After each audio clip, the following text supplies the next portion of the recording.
Enzo Fernandez কাতারে ছিলেন প্রতিভাবান তরুণ, এখন তিনি মিডফিল্ডের মেরুদণ্ড, ছন্দ নিয়ন্ত্রণ করছেন। ম্যাকালিস্টার কাতারে ছিলেন সম্ভাবনা, এখন তিনি নিশ্চয়তা।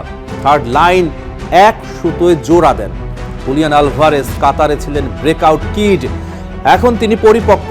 ফাকুন্দো মেদিনা বিশ্বকাপ অভিষেক করলেন এবং আলজেরিয়ার ওয়াইড প্লেয়ারদের এমনভাবে সামলালেন যেন বছরের পর বছর ধরে তিনি এই কাজটাই করছেন।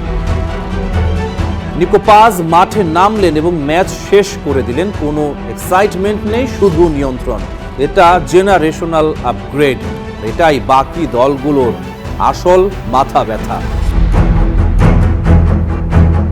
এই আর্জেন্টিনাকে প্রশ্ন করা এখন কঠিন, কারণ তারা যে কোনো পরিস্থিতিতে, যে কোনো মুহূর্তে, যে কোনো কম্বিনেশনে জিততে পারে। আর সেই দলের কেন্দ্রে দাঁড়িয়ে আছেন ক্যাপ্টেন লিওনেল মেসি। কোপা 2021-এ খরার অবসান, 2022-এ বিশ্বকাপ, 2024 কোপায় প্রমাণ হলো মেসি ছাড়াও আর্জেন্টাইন মেশিন চলে।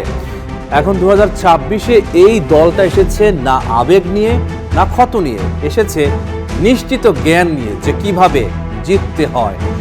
আলজেরিয়ার বিপক্ষে ব্যাকলাইন স্থির থাকায় মিডফিল্ড মূলত শো চালালো। ডিপল তীব্রতার ভার্টিক্যাল পাস নিয়ে এলেন, এনজো সবকিছু ঘোরাতে থাকলেন।